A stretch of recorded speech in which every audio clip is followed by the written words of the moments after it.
ಒಂದ್ ಕಾಲದಲ್ಲಿ ಕುಶಲಪುರ ಅನ್ನುವ ಊರಿನಲ್ಲಿ ಪ್ರಜೆಗಳು ಎಲ್ರೂ ವ್ಯವಸಾಯ ಮಾಡಿಕೊಂಡು ಸಂತೋಷವಾದ ಜೀವನ ಬಾಳ್ತಾ ಇದ್ರು. ಆ ಊರಿನಲ್ಲಿ ಶಕುಂತಲಾ ಕುಟುಂಬನೂ ವಾಸ ಮಾಡ್ತಿತ್ತು. ಶಕುಂತಲಾಗೆ ಒಬ್ಬ ಮಗ ಇದ್ದ. ಅವನ ಹೆಸರು ರಾಜೇಶ್. ರಾಜೇಶ್ ನೋಡಕ್ಕೆ ತುಂಬಾನು ಅಂದವಾಗಿದ್ದ. ಹೀಗೆ ದಿನಗಳು ಹೋಗ್ತಾ ಇತ್ತು. ಒಂದಿನ ಶಕುಂತಲಾ ಹತ್ತಿರ ಪಕ್ಕದ ಮನೆ ಪಂಕಜ, ಶಕುಂತಲಾ ಅತ್ತಿಗೆ, ಈ ವರ್ಷನಾದ್ರೂ ಊರಲ್ಲಿ ಎಲ್ರಿಗೂ ಹಬ್ಬದೋಟ ಹಾಕ್ತೀಯೋ ಇಲ್ವೋ? ಹೀಗಿರುವಾಗ ಆ ಸಮಯದಲ್ಲಿ ಅಲ್ಲಿಗೆ ಬಂದ ರಾಜೇಶ್ ಈ ರೀತಿ ಕೇಳ್ದ. ಅತ್ತೆ, ಹಬ್ಬದೂಟಕ್ಕೆ 1 ವರ್ಷ ಯಾಕೆ ಕಾಯ್ತಾ ಇರ್ಬೇಕು? ಇವಾಗ್ಲೇ ನಮ್ಮ ಮನೆಯೊಳಗಡೆ ಬಾ. ಮನೇಲಿ ಏನೇನಿದೆಯೋ ಎಲ್ಲಾನು ನಾನು ನಿನಗೆ ಬಡಿಸ್ತೀನಿ. ಹಬ್ಬದೂಟ ಅಂದ್ರೆ ನಿಮ್ ಮನೆಯೊಳಗಡೆ ಹೋಗಿ ಏನೇನ್ ಮಾಡಿಟ್ಟಿದಿರೋ ಅದನ್ನ ನನಗೆ ಬಡ್ಸೋದಲ್ಲ ಕಣ ರಾಜೇಶ್.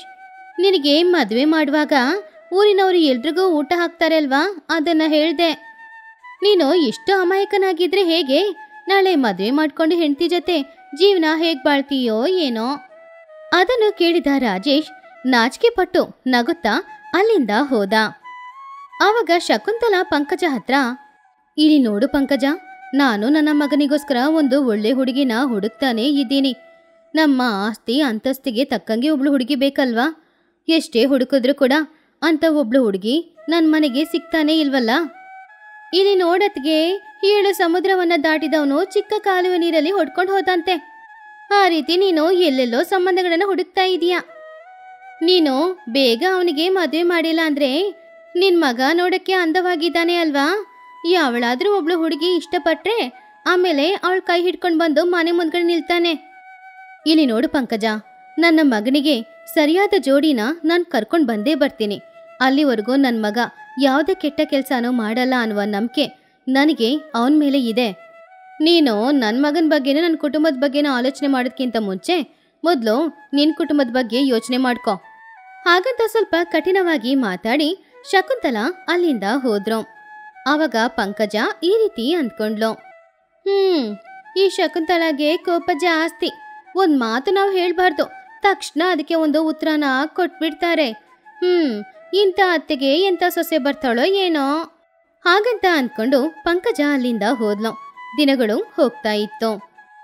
ಹೀಗಿರುವಾಗ ಒಂದಿನ ಶಕುಂತಲಾ ಹೂಗಿಡಗಳಿಗೆ ನೀರು ಹುಯ್ತಾ ಇದ್ದ ಆ ಸಮಯದಲ್ಲಿ ಅವಳ ಮಗ ರಾಜೇಶ್ ಒಬ್ಳು ಹುಡುಗಿನ ಕರ್ಕೊಂಡು ಮನೆ ಮುಂದ್ಗಡೆ ಬಂದು ನಿಂತ.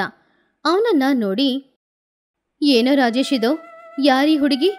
ನಿನ್ ಜೊತೆ ಈ ಹುಡುಗಿನ ಯಾಕೆ ಕರ್ಕೊಂಡು ಬಂದಿದೀಯ ನೀನು? ಅಮ್ಮ, ಈ ಹುಡುಗಿ ಹೆಸರು ಲಾವಣ್ಯ. ನಾನು 2 ವರ್ಷದಿಂದ ಇವಳನ್ನ ಪ್ರೀತಿಸ್ತಾ ಇದ್ದೀನಿ. ಆದ್ರೆ ನೀನ್ ನನ್ನನ್ನು ಅರ್ಥ ಮಾಡ್ಕೊಳ್ದೆ ಹೊರಗಡೆ ಏನೇನೋ ಸಂಬಂಧ ನೋಡ್ತಾ ಇದ್ದೆ. ನಮ್ಮಿಬ್ರಿಗೆ ಮದುವೆ ಮಾಡ್ಕೊಳಕ್ಕೆ ನೀನು ಒಪ್ಕೊಳ್ಳಲ್ಲ ಅಂತ ಗೊತ್ತು. ಅದಕ್ಕೆ ನಾನೇ ಮದುವೆ ಮಾಡ್ಕೊಂಡು ಕರ್ಕೊಂಡು ಬಂದ್ಬಿಟ್ಟೆ. ಏನೋ ಇದು? ನಾನು ನಿನ್ ಮೇಲೆ, ನಿನ್ ಮದುವೆ ಮೇಲೆ ಎಷ್ಟು ಆಸೆ ಇಟ್ಕೊಂಡಿದ್ದೆ ಹೇಳು. ಆದ್ರೆ ನೀನು ಈ ರೀತಿ ಒಂದು ಕೆಲಸ ಮಾಡಿ ನಾನು ತಲೆ ಎತ್ತಿ ನಡೆದೇ ಇರುವ ಹಾಗೆ ಮಾಡ್ಬಿಟ್ಟಲ್ವೇನೋ. ಹಾಗಂತ ಹೇಳಿ ಶಕುಂತಲಾ ಮನೆಯೊಳಗಡೆ ಹೋಗಿ ಅಳ್ತಾ ಇದ್ರು. ಇದನ್ನ ನೋಡ್ತಾ ಇದ್ದ ರಾಜೇಶ್ ತಂದೆ ಶಕುಂತಲಾಳ ಹತ್ತಿರ, ಶಕುಂತಲಾ, ನಡೆದಿದ್ದೇನೋ ನಡೆದೋಯ್ತು. ಹೇಗೋ ನೀನು ನಿನ್ನ ಮಗನಿಗೆ ಒಳ್ಳೆ ಹುಡುಗಿನ ನೋಡಿ ಮದುವೆ ಮಾಡಿ ಇಡ್ಬೇಕು ಅಂತ ಅನ್ಕೊಂಡೆ. ಅವನು ಅವನಿಗೆ ಇಷ್ಟವಾದ ಹುಡುಗಿನ ಮದುವೆ ಮಾಡ್ಕೊಂಡಿದ್ದಾನೆ. ಇದರಲ್ಲಿ ನಿನಗೇನ್ ಸಮಸ್ಯೆ ಇದೆ ಹೇಳು? ಏನು, ಆ ಹುಡುಗಿಗೆ ಆಸ್ತಿ ಪಾಸ್ತಿ ಏನೂ ಇಲ್ಲ. ಆ ಹುಡುಗಿಗೆ ಓದು ಕೂಡ ಇಲ್ಲ. ಉಳಿದ ವಿಷಯದಲ್ಲಿ ಖಂಡಿತ ಆ ಹುಡುಗಿ ಒಳ್ಳೆ ಹುಡುಗಿ ಆಗಿರ್ತಾಳೆ ಅಂತ ನನಗೆ ನಂಬಿಕೆ ಇದೆ. ಏನ್ರಿ ಇದು? ನೀವು ಕೂಡ ಈ ರೀತಿ ಮಾತಾಡ್ತಾ ಇದ್ದೀರಾ? ಓದು ಬರಹ ಗೊತ್ತಿಲ್ಲದೆ ಇರುವ ಹುಡುಗಿನ ನಾಳೆ ಎಲ್ಲರ ಮುಂದ್ಗಡೆ ನನ್ನ ಸೊಸೆ ಅಂತ ಹೇಗೆ ಪರಿಚಯ ಮಾಡೋದು? ಅವಳು ಅವ್ರ ಹತ್ರ ಸರಿಯಾಗಿ ಮಾತಾಡಿಲ್ಲ ಅಂದ್ರೆ ನನ್ನ ಮಾನ ತಾನೇ ಹೋಗೋದು. ನನ್ನ ಸೊಸೆ ಹೇಗಿರ್ಬೇಕು ಅಂತ ಎಲ್ಲರ ಹತ್ರನೂ ಹೇಳಿದ್ದೀನಿ. ಇವಾಗ ನನ್ನ ಸೊಸೆಗೆ ಓದು ಬರಹ ಕೂಡ ಗೊತ್ತಿಲ್ಲ ಅಂದ್ರೆ ಎಲ್ಲರೂ ನನ್ನ ನೋಡಿ ಏನ್ ಹೇಳ್ತಾರೆ? ಇಲ್ಲಿ ನೋಡು ಶಕುಂತಲಾ, ನೀನು ತುಂಬಾ ಬುದ್ಧಿವಂತೆ, ನಿನಗೆ ಧೈರ್ಯನೂ ಜಾಸ್ತಿ. ಹಾಗಿರುವಾಗ ನಿನ್ನ ಸೊಸೆನ ನಿನಗೆ ತಕ್ಕಂಗೆ ಬದಲಾಯಿಸ್ಕೊಳ್ಳೋದು ನಿನ್ ಕೈಯಲ್ಲಿದೆ. ಹಾಗೆ ಅವಳನ್ನ ಬದಲಾಯಿಸೋ. ಆವಾಗ ನಿನ್ನನ್ನು ನೋಡಿ ಯಾರು ತಮಾಷೆ ಮಾಡಲ್ಲ, ನೀನು ಕೂಡ ಸಂತೋಷವಾಗಿರ್ತೀಯ. ಅದನ್ನು ಕೇಳಿದ ಶಕುಂತಲಾ ಕೂಡ ಆ ಮಾತು ನಿಜಾನೇ ಅಂತ ಅಂದ್ಕೊಂಡು ಸೊಸೆನ ಬದಲಾಯಿಸ್ಬೋದು ಅಂತ ಅಂದ್ಕೊಂಡು ಮಗ ಹಾಗೂ ಸೊಸೆ ಇಬ್ರನ್ನ ಮನೆಯೊಳಗಡೆ ಕರ್ಕೊಂಡು ಬಂದ್ಲು. ಹೀಗೆ ದಿನಗಳು ಹೋಗ್ತಾ ಇತ್ತು. ಹೀಗಿರುವಾಗ ಪುನಃ ಒಂದಿನ ಪಕ್ಕದ ಮನೆ ಪಂಕಜ ಅಲ್ಲಿಗೆ ಬಂದ್ಲು. ಏನತ್ಗೆ, ನಿನ್ ಮಗ ನಿನ್ನ ಹತ್ರ ಹೇಳಿದೆ ಒಬ್ಳು ಹುಡುಗಿನ ಮದುವೆ ಮಾಡ್ಕೊಂಡು ಮನೆಗೆ ಕರ್ಕೊಂಡು ಬಂದ ಅಂತೆ. ನೀನು ಕೂಡ ಸರಿ ಅಂತ ಹೇಳಿದ್ಯಂತೆ. ಊರಲ್ಲಿರೋ ಎಲ್ರು ಇದ್ರ ಬಗ್ಗೆನೇ ಮಾತಾಡ್ತಿದ್ದಾರೆ. ಏನತ್ಗೆ, ನೀನು ನಿನ್ ಮಗನ ಮದುವೆ ಬಗ್ಗೆ ಏನೇನೋ ಕನಸು ಕಾಣ್ತಾ ಇದೆ. ಇವಾಗ ಕನಸಿನಲ್ಲಿ ನಿನ್ ಮಗ ನೀರು ಇದ್ಬಿಟ್ನಾ? ಚೆನ್ನಾಗಿ ಓದಿರೋಳೆ ನನ್ ಮನೆ ಸೊಸೆ ಅಂತ ಹೇಳ್ದೆ. ನಿನ್ ಸೊಸೆ ಓದ್ಲೇ ಇಲ್ವಂತೆ. ಹಾಗಂತ ಹೇಳಿ ಪಂಕಜ ತಮಾಷೆ ಮಾಡ್ತಾ ಇದ್ಲು. ಅದನ್ನು ಕೇಳ್ತಾ ಇದ್ದ ಶಕುಂತಲಾಳಿಗೆ ಕೋಪ ತಲೆಗೆ ಹತ್ತಾ ಇತ್ತು. ಆದ್ರೆ ಆ ಕೋಪನ ಹೊರಗಡೆ ತೋರಿಸ್ಕೊಳ್ಳದೆ ಪಂಕಜ ಹತ್ರ ಈ ರೀತಿ ಹೇಳಿದ್ಲು. ನಾನು ನನ್ನ ಮಗನಿಗೆ ಒಳ್ಳೆ ಹುಡುಗಿನ ಮದುವೆ ಮಾಡಿಡ್ಬೇಕು ಅಂತ ಅನ್ಕೊಂಡೆ. ಅದಕ್ಕೋಸ್ಕರ ಸುಮಾರು ಸಂಬಂಧಗಳನ್ನ ಕೂಡ ಹುಡುಕ್ತೆ. ನಾನೇ ಹುಡುಕಿ ಮದುವೆ ಮಾಡಿಟ್ಟಿದ್ರು ಕೂಡ ಇಷ್ಟು ಅಂದವಾದ ಹುಡುಗಿ ನನ್ನ ಮನೆ ಸೊಸೆ ಆಗ್ತಿದ್ಲೋ ಏನೋ ಗೊತ್ತಿಲ್ಲ. ಇನ್ನು ಹಣದ ಬಗ್ಗೆ ಅಂತ ಹೇಳ್ತೀಯಾ? ಹಣ ಇವತ್ತಿರುತ್ತೆ, ನಾಳೆ ಹೋಗುತ್ತೆ. ಆ ಹಣನ ನಾವೇನು ಹೋಗುವಾಗ ಜೊತೆಗೆ ತಗೊಂಡು ಹೋಗ್ತೀವಾ? ಇನ್ನೊಂದು ಓದಿಲ್ಲ ಅಂದ್ರೆ ಯಾರು ಒಳ್ಳೆಯವ್ರಲ್ವಾ? ಒಳ್ಳೆ ಸಂಸ್ಕಾರ ಇರ್ಬೇಕು. ಒಬ್ಳು ಹುಡುಗಿ ಹತ್ರ ಒಳ್ಳೆ ಸಂಸ್ಕಾರ ಇದ್ರೆ ಅವಳು ಹೋದ ಕುಟುಂಬ ತುಂಬಾನು ಚೆನ್ನಾಗಿರುತ್ತೆ. ದೊಡ್ಡವ್ರಂದ್ರೆ ಗೌರವ ಇದೆ ನನ್ನ ಸೊಸೆಗೆ, ಅಷ್ಟು ಒಳ್ಳೆ ಗುಣಗಳು ಇದೆ. ಅವಳು ಒಳ್ಳೆ ಸೊಸೆನೆ. ಈ ಶಕುಂತಲಾನ ಎಷ್ಟು ಅವಮಾನ ಮಾಡ್ಬೇಕು ಅಂತ ನೋಡಿದ್ರು ಕೂಡ ಅವಳು ಬುದ್ಧಿವಂತಿಕೆಯಿಂದ ಮಾತಾಡಿ ಕೊನೆಗೆ ನಾನು ಅವಮಾನ ಪಟ್ಟು ವಾಪಸ್ ಹೋಗ್ತಾ ಇದ್ದೀನಿ. ಇವಳು ಸೊಸೆಗೆ ಮಧ್ಯದಲ್ಲಿ ಏನಾದ್ರೂ ಚಾಡಿ ಹೇಳಿ ಬೆಂಕಿ ಅಂಟ್ಸೋಣ ಅಂತ ಬಂದ್ರೆ ನನ್ನ ಪ್ಲಾನು ವರ್ಕೌಟ್ ಆಗಿಲ್ಲ. ನಿನಗೆ ಇಷ್ಟ ಇಲ್ದೇ ಇರೋ ಹುಡುಗಿನ ಮದುವೆ ಮಾಡ್ಕೊಂಡು ಬಂದ್ರು ಕೂಡ ನಿನ್ನ ಸೊಸೆ ಮೇಲೆ ನಿನಗೆ ಇಷ್ಟು ನಂಬಿಕೆ ಪ್ರೀತಿ ಇದೆ ಅಂದ್ರೆ ಮಧ್ಯದಲ್ಲಿ ನಾನೇನ್ ಮಾಡ್ಬೇಕು? ಸರಿ, ಅದಕ್ಕೆ ನಾನು ಬರ್ತೀನಿ. ಹಾಗಂತ ಅವಳ ಪ್ಲಾನು ನಡೀಲಿಲ್ಲ ಅನ್ನೋದ್ರಿಂದ ಸ್ವಲ್ಪ ಮುಖ ಬಾಡಿ ಹೋಗಿ ಪಂಕಜಾಲಿಂದ ಅವಳ ಮನೆಗೆ ಹೋದ್ಲು. ಮನೆಯಲ್ಲಿ ಶಕುಂತಲಾ ಒಬ್ಳೇ ಕೂತ್ಕೊಂಡಿರುವಾಗ ಅವಳ ಗಂಡ ಶಕುಂತಲಾ ಹತ್ರ, ನೋಡಿದ್ಯಾ ಶಕುಂತಲಾ, ನಿನಗೂ ನಿನ್ನ ಸೊಸೆ ಮಧ್ಯದಲ್ಲಿ ಏನಾದ್ರೂ ಒಂದು ಚಾಡಿ ಹೇಳಿ ನಿಮ್ಮಿಬ್ರನ್ನ ಬೇರೆ ಮಾಡ್ಬೇಕು ಅಂತ ಊರಿನಲ್ಲಿರುವ ಸುಮಾರು ಜನ ಪ್ರಯತ್ನ ಪಡ್ತಾ ಇದ್ದಾರೆ. ಆದ್ರೆ ನೀನು ಬುದ್ಧಿವಂತಿಕೆಯಿಂದ ಮಾತಾಡಿದೀಯಾ. ಇಲ್ಲಾಂದ್ರೆ ಏನಾದ್ರೂ ಹೇಳಿ ನಿನಗೂ ನನ್ನ ಸೊಸೆಗೂ ಜಗಳ ಬರೋ ತರ ಮಾಡಿರ್ತಾರೆ. ನಿಜವಾಗ್ಲೂ ನೀನು ತುಂಬಾ ಒಳ್ಳೆಯವಳು. ಹೌದ್ರಿ, ಯಾವಾಗ್ಲೂ ಈ ಪಂಕಜಾಳಿಗೆ ಅದೇ ಕೆಲ್ಸ. ನಮ್ಮ ಮನೇಲಿ ಏನ್ ಕಷ್ಟ ಬರುತ್ತೆ, ಏನ್ ಜಗಳ ಬರುತ್ತೆ ಅಂತ ನೋಡ್ತಾ ಕಾಯ್ತಾ ಇರ್ತಾಳೆ. ಇವಾಗ್ಲೂ ಅವಳು ಅದಕ್ಕೆ ಬಂದಿರೋದು. ಆದ್ರೆ ಇಂಥವ್ರ ಹತ್ರ ಯಾವ ಪ್ರಶ್ನೆಗೆ ಏನು ಉತ್ತರ ಕೊಡ್ಬೇಕು ಅಂತ ನನಗ್ ಚೆನ್ನಾಗಿ ಗೊತ್ತು. ನಮ್ಮ ಮನೇಲಿ ಏನೇ ಕಷ್ಟ ಏನೇ ಜಗಳ ಇದ್ರೂ ಸರಿ, ಹೊರಗಡೆ ಯಾರಿಗೂ ಅದು ಗೊತ್ತಾಗ್ಬಾರ್ದು. ಆ ರೀತಿ ನಾವು ನಡ್ಕೊಳ್ಬೇಕು. ಸರಿ, ಅದೆಲ್ಲ ಇರ್ಲಿ. ಸೊಸೆ ಅಡಿಗೆ ಮನೆಗೆ ಹೋಗಿದ್ದಾಳೆ. ಯಾವ ವಸ್ತು ಎಲ್ಲಿದೆ ಅಂತ ಅವಳಿಗೆ ಗೊತ್ತಿಲ್ಲ. ಸ್ವಲ್ಪ ನೀನು ಜೊತೆಗೇನೆ ಇದ್ದು ಅವಳಿಗೆ ಎಲ್ಲಾನು ಹೇಳಿಕೊಡು. ಆದ್ರೆ ಒಂದ್ ಮಾತು ನೆನ್ಪಲ್ಲಿಟ್ಕೋ, ಹೊಸ ಹುಡುಗಿ ಅಲ್ವಾ, ಕೋಪ ಮಾಡ್ಕೊಳ್ಬಾರ್ದು. ಸರಿ ರೀ. ಆದ್ರೆ ನೀವೇನೋ ಸೊಸೆ ನಿನ್ನೆ ಬಂದ್ಲು, ಆದ್ರೆ ಇವತ್ತೇ ಅವಳ ಮೇಲೆ ಇಷ್ಟು ಪ್ರೀತಿ ತೋರಿಸ್ತಾ ಇದ್ದೀರಾ? ನನ್ನ ಹತ್ರನೇ ಬಂದು ಸೊಸೆಗೋಸ್ಕರ ಮಾತಾಡ್ತಾ ಇದ್ದೀರಾ? ಏನ್ ವಿಷಯ? ಏನಿಲ್ಲ ಕಣೆ, ನಮ್ ಸೊಸೆ ಮುಖ ನೋಡಿದ್ರೇನೆ ತುಂಬಾ ಒಳ್ಳೆ ಹುಡುಗಿ ತರ ಕಾಣಿಸ್ತಾ ಇದ್ದಾಳೆ. ತುಂಬಾ ಅಮಾಯಕಳಾಗಿನೂ ಇದ್ದಾಳೆ. ಅದಕ್ಕೆ ಸ್ವಲ್ಪ ಸಹಾಯ ಮಾಡಕ್ ಹೇಳ್ದೆ ಅಷ್ಟೇ, ಬೇರೇನಿಲ್ಲ. ಸರಿ ರೀ, ನಾನು ಮಾತ್ರ ಏನೋ ಅವಳಿಗೆ ಹಿಂಸೆ ಕೊಡ್ತೀನಾ ಏನೋ? ನೋಡಿದ ಮೊದಲನೇ ದಿನಾನೇ ಅವಳು ನನಗೆ ತುಂಬಾ ಇಷ್ಟ ಆದ್ಲು. ಏನೋ ಓದಕ್ ಬರಲ್ಲ ಅಷ್ಟೇ, ಅದನ್ ಬಿಟ್ರೆ ಯಾವುದೇ ಕಷ್ಟನೂ ಇಲ್ಲ. ಹಾಗೆ ಅವರು ಮಾತಾಡ್ತಾ ಇದ್ದಾಗ ರಾಜೇಶ್ ಅಲ್ಲಿಗೆ ಬಂದ. ಅಮ್ಮ, ಅಪ್ಪ, ನಿಮ್ಮ ಹತ್ರ ಹೇಳ್ದೆ ಒಬ್ಳು ಹುಡುಗಿನ ಮದುವೆ ಮಾಡ್ಕೊಂಡು ಮನೆ ಕರ್ಕೊಂಡ್ ಬಂದ್ರೆ ನೀವು ಕೋಪ ಮಾಡ್ಕೊಳ್ತೀರಾ ಅಂತ ಅನ್ಕೊಂಡೆ. ಆದ್ರೆ ಲಾವಣ್ಯನ ನೀವಿಬ್ರು ಇಷ್ಟು ಚೆನ್ನಾಗಿ ನೋಡ್ಕೊಳ್ತೀರಾ ಅಂತ ಕನ್ಸಲ್ಲೂ ಅನ್ಕೊಂಡಿರ್ಲಿಲ್ಲ. ನನ್ನನ್ನ ಕ್ಷಮಿಸ್ಬಿಡಿ. ನಿಮ್ಮಂತ ಅಪ್ಪ ಅಮ್ಮ ಸಿಕ್ಕಿದಕ್ಕೆ ನಾನು ಪುಣ್ಯ ಮಾಡಿರ್ಬೇಕು. ಲಾವಣ್ಯ ಓದಿಲ್ಲ ಅಂತ ಬೇಜಾರು ಮಾಡ್ಕೊಳ್ಬೇಡಮ್ಮ. ನಾನು ಅವಳಿಗೆ ಬೇಗ ಓದೋದು ಬರೆಯೋದೆಲ್ಲ ಕಲ್ಸ್ಕೊಡ್ತೀನಿ. ನಿಜಾನ ರಾಜೇಶ್? ಲಾವಣ್ಯಗೆ ಓದೋದು ಬರೆಯೋದು ಕಲಿಸ್ಕೊಡ್ತೀಯಾ? ಆ ಒಂದು ಕೆಲಸ ಮಾಡು, ಅದು ಸಾಕು. ಆವಾಗ ಇನ್ಮುಂದೆ ಯಾರು ನನ್ನ ಸೊಸೆನ ನೋಡಿ ಈ ಹುಡುಗಿ ಓದಿಲ್ವಾ ಅಂತ ಒಂದ್ ಪ್ರಶ್ನೆ ಕೂಡ ಕೇಳ್ಬಾರ್ದು. ಏನ್ ಶಕುಂತಲಾ ಇದು? ಈ ವಯಸ್ಸಲ್ಲಿ ಸೊಸೆಗೆ ಯಾಕೆ ಓದು? 2 ಮಕ್ಕಳನ್ನ ಎತ್ಕೊಟ್ರೆ ನಾವು ಅವಳನ್ನ ಚೆನ್ನಾಗಿ ನೋಡ್ಕೊಳ್ಬೋದಲ್ವಾ? ಹಾಗಲ್ಲ ರೀ, ನನ್ನ ಸೊಸೆಗೆ ಓದು ಬರಹ ಇಲ್ಲ ಅಂದ್ರೂ ಪರವಾಗಿಲ್ಲ. ಆದ್ರೆ ಪಂಕಜ ತರ ಯಾರು ಅವಳನ್ನ ನೋಡಿ ತಮಾಷೆ ಮಾಡಬಾರ್ದಲ್ವಾ? ಅದಕ್ಕೋಸ್ಕರನೇ ಹೇಳ್ತಾ ಇದ್ದೀನಿ, ನನ್ನ ಸೊಸೆಗೆ ಓದು ಬರಹ 2 ಬರಬೇಕು. ಆವಾಗ್ಲೇ ಅವಳು ಚೆನ್ನಾಗಿರೋದ್ರಿ. ಹಾಗಂತ ಹೇಳಿ ಶಕುಂತಲಾ ಅಲ್ಲಿಂದ ಹೋದ್ರು. ಎಲ್ರೂ ಅವ್ರವ್ರ ಕೆಲಸ ಮಾಡ್ಕೊಳ್ತಿದ್ರು. ಹೀಗೆ ದಿನಗಳು ಹೋಗ್ತಾ ಇತ್ತು. ಹಾಗೆ ರಾಜೇಶ್ ತನ್ನ ಹೆಂಡತಿ ಲಾವಣ್ಯಾಳಿಗೆ ರಾತ್ರಿ ಸಮಯದಲ್ಲಿ ಓದೋದು ಬರೆಯೋದು ಎಲ್ಲಾನು ಹೇಳಿಕೊಡ್ತಾ ಇದ್ದ. ಲಾವಣ್ಯ ಕೂಡ ಗಂಡ ಹೇಳಿಕೊಟ್ಟ ಹಾಗೆ ಓದು ಬರಹ ಎಲ್ಲಾನು ಕಲ್ತ್ಕೊಂಡು 10ನೇ ತರಗತಿ ಪರೀಕ್ಷೆಯನ್ನು ಬರೆದು ಅವಳು ಪಾಸ್ ಕೂಡ ಆದ್ಲು. ಆವಾಗ ಶಕುಂತಲಾ ಪಂಕಜ ಹತ್ತಿರ ಹೋಗಿ, ಪಂಕಜ, ನಿನಗೆ ಧನ್ಯವಾದ ಹೇಳಕ್ಕೆ ಬಂದಿದ್ದೀನಿ. ನಿನ್ನಿಂದಾನೆ ಇವತ್ತು ನನ್ನ ಸೊಸೆ 10ನೇ ಪರೀಕ್ಷೆಯಲ್ಲಿ ಪಾಸಾಗಿದ್ದಾಳೆ. ಇದೆಲ್ಲದಕ್ಕೂ ಕಾರಣ ನೀನೇ. ಏನದ್ಕೆ ಏನ್ ಹೇಳ್ತಾ ಇದ್ದೀರಾ? ನಿಮ್ ಸೊಸೆ 10ನೇ ತರಗತಿಯಲ್ಲಿ ಪರೀಕ್ಷೆ ಬರೆದು ಪಾಸಾಗಿದ್ದಕ್ಕೆ ನಾನೇನ್ ಕಾರಣ? ನಾನು ಏನು ಮಾಡಲೇ ಇಲ್ಲ ಅಲ್ವಾ? ಏನಿಲ್ಲ ಪಂಕಜ, ಆ ದಿನ ನೀನು ಮಾತ್ರ ನನ್ನ ಮನೆಗೆ ಬಂದು ನಿನ್ನ ಸೊಸೆಗೆ ಓದು ಬರಹ ಏನು ಗೊತ್ತಿಲ್ವಾ ಅಂತ ತಮಾಷೆ ಮಾಡಲಿಲ್ಲ ಅಂದ್ರೆ ನನಗೆ ಅವಳನ್ನ ಓದಿಸ್ಬೇಕು ಅನ್ನೋ ಯೋಚನೆ ಬರ್ತಿರ್ಲಿಲ್ಲ. ಇವತ್ತು ನಿನ್ನಿಂದ ತಾನೇ ಅವಳು ಓದಿರೋದು. ಅದಕ್ಕೆ ಅವಳು ಪರೀಕ್ಷೆಯಲ್ಲಿ ಪಾಸಾಗಿದ್ದ ವಿಷಯನ ಮೊದಲು ನಿನ್ನ ಹತ್ರನೇ ಹೇಳಬೇಕು ಅಂತ ಬಂದೆ. ತಗೋ ಈ ಸ್ವೀಟ್ ತಿನ್ನೋ. ಹಾಗೆ ಸೊಸೆಗೆ ಓದು ಬರಹ ಗೊತ್ತಿಲ್ಲ ಅಂತ ತಮಾಷೆ ಮಾಡಿದ ಪಂಕಜಾಳಿಗೆ ಶಕುಂತಲಾ ಪಾಠ ಕಲಿಸ್ಕೊಟ್ಲು. ಸೊಸೆ 10ನೇ ತರಗತಿ ಪಾಸಾದ್ಲು ಅನ್ನುವ ವಿಷಯನ ಹೇಳಿ ಪಂಕಜ ಬಾಯಲ್ಲಿ ಒಂದು ಸ್ವೀಟ್ನ ಇಟ್ಲು. ಇದೆಲ್ಲವನ್ನು ಕೇಳ್ತಾ ಇದ್ದ ಪಂಕಜ ಅವಳಿಂದಾನೇ ಇದೆಲ್ಲ ನಡೀತು ಅಂತ ಅವಳನ್ನ ಅವಳೇ ಬೈಕೊಂಡ್ಲು. ಹಾಗೆ ಶಕುಂತಲಾ ತನ್ನ ಮನೆಗೆ ಬಂದಿರುವ ಸೊಸೆನ ಯಾರು ಏನು ಹೇಳಲೇಬಾರ್ದು ಅಂತ ತನ್ನ ಸೊಸೆನ ಚೆನ್ನಾಗಿ ಓದಕ್ಕೆ ಹೇಳಿದ್ಲು.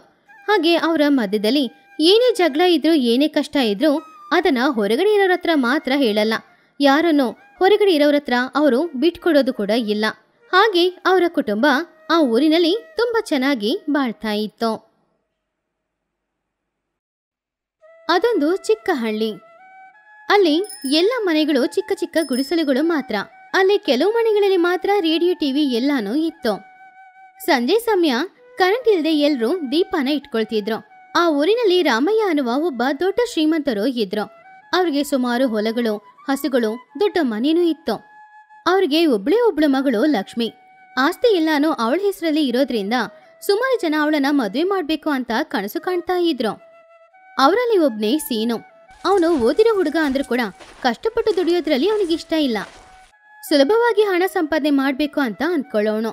ಹೀಗಿರುವಾಗ ಒಂದಿನ ಆ ಊರಿನಲ್ಲಿರುವ ಟೀ ಅಂಗಡಿ ಹತ್ರ ಸೀನು ಹಾಗೂ ಅವನ ಗೆಳೆಯನಾದ ಗೋಪಿ ಕೂತ್ಕೊಂಡು ಮಾತಾಡ್ತಿದ್ರು. ಏನೋ ಸೀನು, ಯಾವಾಗ್ಲೂ ಆ ರಾಮಯ್ಯನ ಮನೆ ಹತ್ರನೇ ನೋಡ್ತಾ ಇರ್ತೀಯಾ? ಮತ್ತೆ ನಾನ್ ಬಾಳ್ಬೇಕಾಗಿರೋ ಮನೆ ಅಲ್ಲ. ರಾಮಯ್ಯ ತುಂಬಾನು ಒಳ್ಳೆ ಮನುಷ್ಯ. ಅವ್ರ ಮನೆಗೆ ಅಳಿಯನಾಗಿ ಹೋದ್ರೆ ನಾನು ಚೆನ್ನಾಗಿ ಬಾಳ್ಬೋದಲ್ವಾ? ಅಂದ್ರೆ ಏನೋ ನಿನ್ನ ಉದ್ದೇಶ? ಲಕ್ಷ್ಮಿನ ಮದುವೆ ಮಾಡ್ಕೊಳ್ತೀಯಾ? ಅಷ್ಟು ಧೈರ್ಯ ಇದೆಯಾ ನಿನಗೆ? ಯಾಕಿಲ್ಲ, ನಾನು ನೋಡಕ್ ಚೆನ್ನಾಗಿದ್ದೀನಿ, ಚೆನ್ನಾಗಿ ಓದಿದ್ದೀನಿ, ಯಾರನ್ ಬೇಕಾದ್ರೂ ಮಾತಿಂದಾನೆ ಮರಳು ಮಾಡ್ತೀನಿ. ನಾನ್ ಮಾತ್ರ ಆ ಮನೆಗೆ ಅಳಿಯನಾದ್ರೆ ಆಮೇಲೆ ಜೀವನ ಪೂರ್ತಿ ಸಂತೋಷವಾಗಿರ್ಬೋದು ಕಣೋ. ಆದ್ರೆ ಇದೆಲ್ಲ ಅಷ್ಟು ಸುಲಭವಾಗಿ ನಡೆಯುತ್ತಾ? ಅದು ರಾಮಯ್ಯನ ಆಸ್ತಿ, ಅಷ್ಟು ಬೇಗ ಸಿಗೋದಿಲ್ಲ ಕಣೋ. ನೀನು ನೋಡ್ತಾ ಇರೋ ಆ ಕೆಲಸನ ಎಷ್ಟು ಸುಲಭವಾಗಿ ಮಾಡ್ತೀನಿ ಅಂತ. ನನಗೆ ಕಷ್ಟಪಡೋದ್ರಲ್ಲಿ ಇಷ್ಟ ಇಲ್ಲ. ಯಾವುದೇ ಮಾಡಿದ್ರೂ ಸುಲಭವಾಗಿನೇ ಮಾಡೋದು. ಹಾಗೆ ಅವರು ಮಾತಾಡ್ತಾ ಇದ್ದಾಗ ರಾಮಯ್ಯ ಅವರು ಅವರ ಹೊಲದ ಹತ್ತಿರ ಹೋಗ್ತಾ ಇದ್ರು. ಆವಾಗ ಸೀನು ಹೋಗಿ ಅವರನ್ನ ನೋಡ್ದ. ದಣಿ ನಮಸ್ಕಾರ, ನನ್ನ ಹೆಸರು ಸೀನು. ನಾನು ನಿಮ್ಮ ಮಗಳು ಲಕ್ಷ್ಮಿನ ಮದುವೆ ಮಾಡ್ಕೊಳ್ಬೇಕು. ಏನಪ್ಪ ನೀನು ನೋಡಿದ ತಕ್ಷಣ ನನ್ನ ಮಗಳನ್ನ ಮದುವೆ ಮಾಡ್ಕೊಳ್ತೀನಿ ಅಂತಿದೀಯಾ? ಏನ್ ಮಾಡ್ತಿದ್ಯಾ ನೀನು? ನಾನು ಕೆಲಸ ಹುಡುಕ್ತಾ ಇದ್ದೀನಿ ದಣಿ. ಚೆನ್ನಾಗಿ ಓದಿದ್ದೀನಿ. ನಾನು ಕಷ್ಟಪಟ್ಟು ದುಡಿಯೋದಕ್ಕೆ ಯಾವಾಗ್ಲೂ ಕಷ್ಟಪಟ್ಟಿದ್ದೇ ಇಲ್ಲ. ನಿಮ್ಮಂಥವ್ರು ನನಗೆ ಆಶೀರ್ವಾದ ಮಾಡಿದ್ರೆ ನಾನು ಜೀವನದಲ್ಲಿ ನಿಮ್ ತರಾನೇ ಬೆಳಿತೀನಿ ದಣಿ. ಹೌದಾ? ಪರವಾಗಿಲ್ವೇ? ಆದ್ರೆ ಹಣ ಇಲ್ದೆ ಇದೆಲ್ಲ ಹೇಗ್ ಮಾಡ್ತೀಯಾ? ನನ್ ಮಗಳು ಲಕ್ಷ್ಮಿನ ಮದುವೆ ಮಾಡ್ಕೊಂಡ್ರೆ ನೀನು ನನ್ ಮನೇಲೇ ಇರ್ಬೇಕಾಗುತ್ತೆ. ಅದು ಪರವಾಗಿಲ್ವ ನಿನಗೆ? ಅಯ್ಯೋ ದಣಿ, ಅದಕ್ಕಿಂತ ಇನ್ನೇನ್ ಬೇಕು ನನಗೆ? ನಾನು ನಿಮ್ ಮಗಳನ್ನ ಚೆನ್ನಾಗಿ ನೋಡ್ಕೊಳ್ತೀನಿ. ಹಾಗೇನೆ ನಿಮ್ಮ ಆಸ್ತಿನ ನನ್ನ ಆಸ್ತಿ ತರ ನಾನ್ ನೋಡ್ಕೊಳ್ತೀನಿ ದಣಿ. ಹಾಗಂತ ಹೇಳ್ದ ಸೀನು. ಹಾಗೆ ಒಂದು ಒಳ್ಳೆ ದಿನದಲ್ಲಿ ಅವರಿಬ್ರಿಗೂ ಮದುವೆ ನಡೀತು.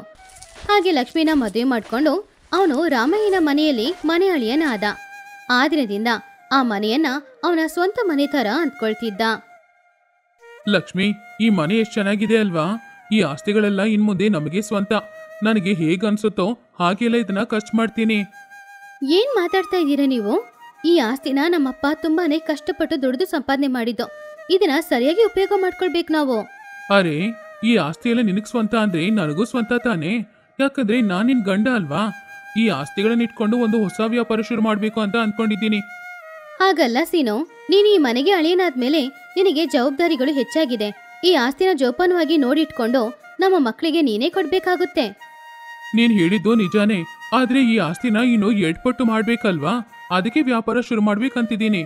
ಹಾಗೆ ಒಂದಿನ ರಾತ್ರಿ ಊಟ ಮಾಡ್ತಾ ಇದ್ದಾಗ ಸೀನು ರಾಮಯ್ಯನ ಹತ್ತಿರ ಈ ರೀತಿ ಕೇಳ್ದ. ಮಾವಯ್ಯ, ನಾನೊಂದು ವ್ಯಾಪಾರ ಶುರು ಮಾಡ್ಬೇಕು ಅನ್ಕೊಂಡಿದ್ದೀನಿ. ನನಗೆ ₹1,00,000 ಬೇಕು. ಓ, ₹1,00,000? ದೊಡ್ಡ ಹಣನೇ, ಕೊಡ್ತೀನಿ. ಆದ್ರೆ ಒಂದು ಷರತ್ತಿದೆ. ಏನ್ ಮಾವಯ್ಯ ಅದು? ನಾನು ಈ ಹಣನ ಸಾಲವಾಗಿ ಕೊಡ್ತಾ ಇದ್ದೀನಿ. ನೀನು ಈ ಹಣದಲ್ಲಿ ವ್ಯಾಪಾರ ಮಾಡಿ ಸಂಪಾದನೆ ಮಾಡಿ ಬಡ್ಡಿ ಸಮೇತ ಆ ಹಣನ ವಾಪಸ್ ಕೊಡ್ಬೇಕಾಗುತ್ತೆ. ಏನಂತೀಯಾ? ಏನ್ ಮಾವಯ್ಯ, ನಾನು ನಿಮ್ಮ ಅಳಿಯ ಅಲ್ವಾ? ನನಗೆ ಯಾಕೆ ಈ ಷರತ್ತೆಲ್ಲ?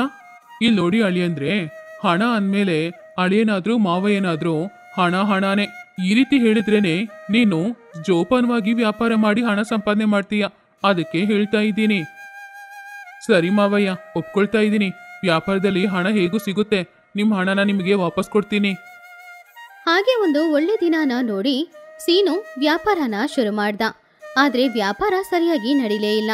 ಸುಮಾರು ನಷ್ಟನೂ ಬಂತು. ಗೋಪಿ, ನಾನು ₹1,00,000 ಕಳ್ಕೊಂಡೆ ಕಣೋ. ಇವಾಗ ಏನ್ ಮಾಡೋದು? ಅರೆ ಹೆದರ್ಬೇಡ ಕಣೋ, ನಿನ್ ಮಾವನ ಹತ್ರ ಎಷ್ಟು ಆಸ್ತಿಗಳಿದೆ? ₹1,00,000 ತಾನೇ, ಅದನ್ನ ವಾಪಸ್ ಕೊಡ್ಬೇಕಾಗಿರೋ ಅವಶ್ಯಕತೆ ಏನೂ ಇಲ್ಲ. ಮತ್ತೆ ಯಾಕೆ ಯೋಚನೆ ಮಾಡ್ತಾ ಇದೀಯಾ? ಹಾ, ನೀನ್ ಹೇಳಿದ್ ಕೂಡ ನಿಜಾನೇ. ನಾನು ಅಳಿಯ ಅಲ್ವಾ? ಮಾವಯ್ಯನ ಸ್ವಲ್ಪ ಹಣ ಖರ್ಚು ಮಾಡಿದ್ರೆ ಏನ್ ತಪ್ಪು? ಆ ಹಣನ ನಾನು ವಾಪಸ್ ಕೊಡಲ್ಲ. ಅವರು ನನ್ನನ್ನ ಏನು ಹೇಳಕ್ಕಾಗಲ್ಲ.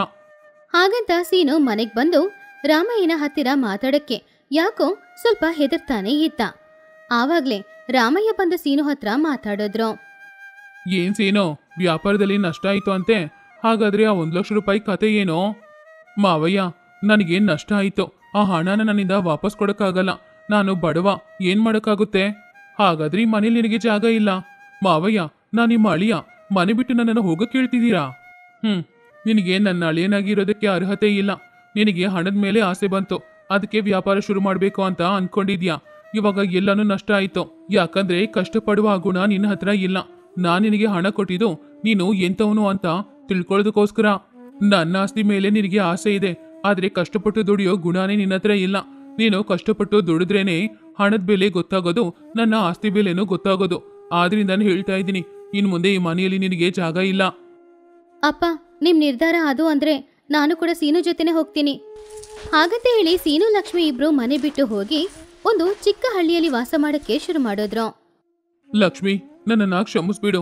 ನಿಮ್ಮ ಅಪ್ಪನ ಆಸ್ತಿ ಮೇಲೆ ನಾನು ಆಸೆ ಪಟ್ಟೆ ನಿಜ, ಆದ್ರೆ ಅದರಿಂದ ನಷ್ಟ ಆಗಿ ಇವಾಗ ನಿನಗೆ ಈ ಪರಿಸ್ಥಿತಿ ಬಂದಿರೋದು ನೋಡಿದ್ರೆ ಕಷ್ಟ ಆಗ್ತಿದೆ. ನಿಮ್ಮ ಅಪ್ಪ ನನಗೊಂದು ಒಳ್ಳೆ ಪಾಠ ಕಲ್ಸ್ಕೊಟ್ರು. ಪರವಾಗಿಲ್ಲ ರೀ, ಬೇಜಾರ್ ಮಾಡ್ಕೊಳ್ಬೇಡಿ. ಇವಾಗ ನಾವಿಬ್ರು ಇದ್ದೀವಿ ತಾನೆ. ಇವತ್ತಿಂದ ಇಬ್ರು ಕಷ್ಟಪಟ್ಟು ದುಡ್ದು ನಮ್ಮಿಂದ ಆದಷ್ಟು ಹಣ ಸಂಪಾದನೆ ಮಾಡೋಣ. ಲಕ್ಷ್ಮಿ, ಇನ್ ಮುಂದೆ ನಮಗೋಸ್ಕರ ಒಂದು ಜೀವನಾನ ನಾನು ಬಾಳ್ತೀನಿ. ಕಷ್ಟಪಟ್ಟು ದುಡಿಯೋದನ್ನ ಕಲ್ತ್ಕೊಳ್ತೀನಿ. ನಿನ್ನನ್ನ ಆದಷ್ಟು ಚೆನ್ನಾಗಿ ಇಟ್ಕೊಳ್ತೀನಿ ಲಕ್ಷ್ಮಿ. ಹಾಗೆ ಆ ದಿನದಿಂದ ಸೀನು ಕಷ್ಟಪಟ್ಟು ದುಡ್ದು ಹಣ ಕೊಡಿಟ್ಟು ಸ್ವಂತವಾಗಿ ಒಂದು ವ್ಯಾಪಾರನೂ ಶುರು ಮಾಡ್ದ. ಅವನ ವ್ಯಾಪಾರನ ತುಂಬಾ ಬುದ್ಧಿವಂತಿಕೆಯಿಂದ ಮಾಡ್ತಾ ಇದ್ದ. ಕೆಲವು ವರ್ಷಗಳಲ್ಲಿ ಅವನು ಕೂಡ ತುಂಬಾ ದೊಡ್ಡ ಶ್ರೀಮಂತನಾದ. ಲಕ್ಷ್ಮಿ, ಇವಾಗ ನಮ್ ಜೀವನ ತುಂಬಾ ಚೆನ್ನಾಗಿದೆ ಅಲ್ವಾ? ಕಷ್ಟಪಟ್ಟು ದುಡಿಯೋದ್ರಲ್ಲಿ ಇಷ್ಟು ಸಂತೋಷ ಸಿಗುತ್ತೆ ಅಂತ ನನಗೆ ಮೊದಲೇ ಗೊತ್ತಾಗಿದ್ದಿದ್ರೆ ನಾನು ಖಂಡಿತ ಕಷ್ಟಪಟ್ಟು ದುಡಿತಿದ್ದೆ ಲಕ್ಷ್ಮಿ. ಹಾಗೆ ಒಂದಿನ ಸೀನು ಅವನು ಕಷ್ಟಪಟ್ಟು ದುಡಿದು ಸಂಪಾದನೆ ಮಾಡಿದ ಹಣನ ತಗೊಂಡ್ ಬಂದು ಅವನ ಮಾವಯ್ಯನ ಹತ್ತಿರ ಕೊಟ್ಟ. ಮಾವಯ್ಯ, ತಗೊಳ್ಳಿ, ನಿಮ್ ಹತ್ರ ತಗೊಂಡ ಹಣನ ಬಡ್ಡಿ ಸಮೇತ ಇಟ್ಟಿದ್ದೀನಿ. ನನಗೆ ಈ ಹಣ ಬೇಡಪ್ಪ. ನಿನ್ನ ಧೈರ್ಯ ಇದೆ ನೋಡು, ಅದೇ ಬೇಕೋ. ಒಂದ್ ಕಾಲದಲ್ಲಿ ನೀನು ನನ್ನ ಆಸ್ತಿ ಮೇಲೆ ಆಸೆ ಪಟ್ಟೆ, ಆದ್ರೆ ಇವಾಗ ನಿನ್ನ ಸ್ವಂತ ಕಾಲಲ್ಲಿ ನಿಂತು ಹಣ ಸಂಪಾದನೆ ಮಾಡಿದೀಯ. ಇಂಥ ಅಳಿಯಾನೆ ನನಗೆ ಬೇಕಾಗಿರುವ ಅಳಿಯ. ಮಾವಯ್ಯ, ನೀವು ನನಗೆ ಕಲ್ಸಿಕೊಟ್ಟ ಪಾಠ ನಿಜವಾಗ್ಲೂ ನನ್ನ ಜೀವನಕ್ಕೆ ತುಂಬಾನೇ ಒಳ್ಳೇದು ಮಾಡಿದೆ. ಆ ಸಂತೋಷದಲ್ಲಿ ಲಕ್ಷ್ಮಿ, ರಾಮಯ್ಯ ಹಾಗೂ ಸೀನು ಎಲ್ರೂ ಸಂತೋಷವಾಗಿ ಕೂತ್ಕೊಂಡು ಊಟ ಮಾಡ್ತಾ ಇದ್ರು. ಸೀನು, ಇವಾಗ ನೀನು ನನಗೆ ಇಷ್ಟವಾದ ಅಳಿಯ. ನನ್ನ ಆಸ್ತಿಗಳನ್ನೆಲ್ಲ ನಾನು ನಿನಗೇನೆ ಕೊಟ್ಬಿಡ್ತೀನಿ. ಬೇಡ ಮಾವಯ್ಯ, ನಾನು ಕಷ್ಟಪಟ್ಟು ನನ್ನ ಸ್ವಂತ ಕಾಲಲ್ಲಿ ನಿಂತಿದ್ದೀನಿ. ನೀವು ಸಂಪಾದನೆ ಮಾಡಿದನ ನಿಮ್ಮ ಮೊಮ್ಮಕ್ಕಳಿಗೆ ಕೊಡಿ, ಸಾಕು. ನನಗೆ ಇವತ್ತು ಖುಷಿ ಆಗ್ತಾ ಇದೆ. ನನ್ ಗಂಡ ಒಬ್ಬ ಒಳ್ಳೆ ಮನುಷ್ಯನಾಗಿದ್ದಾನೆ. ಹೌದು, ಇದೆಲ್ಲದಕ್ಕೂ ಕಾರಣ ನೀನೇ ಲಕ್ಷ್ಮಿ. ನಿನಗೋಸ್ಕರನೇ ನಾನು ಇಷ್ಟು ಬದಲಾಗಿರೋದು. ಈ ಕಥೆಯಲ್ಲಿರುವ ನೀತಿ ಏನು ಅಂದ್ರೆ, ಇನ್ನೊಬ್ಬರ ಆಸ್ತಿಗೆ ಆಸೆ ಪಡೋದ್ಕಿಂತ ನಾವು ಸ್ವಂತ ಕಾಲಲ್ಲಿ ನಿಂತು ಕಷ್ಟಪಟ್ಟು ದುಡಿದು ಹಣ ಸಂಪಾದನೆ ಮಾಡುವಾಗ ಸಿಗುವ ಮರ್ಯಾದೆನೇ ಬೇರೆ. ಕಷ್ಟಪಟ್ಟು ದುಡಿಯುವಾಗ್ಲೇ ಅವನಿಗೆ ಹಣದ ಬೆಲೆನೂ ಗೊತ್ತಾಗೋದು.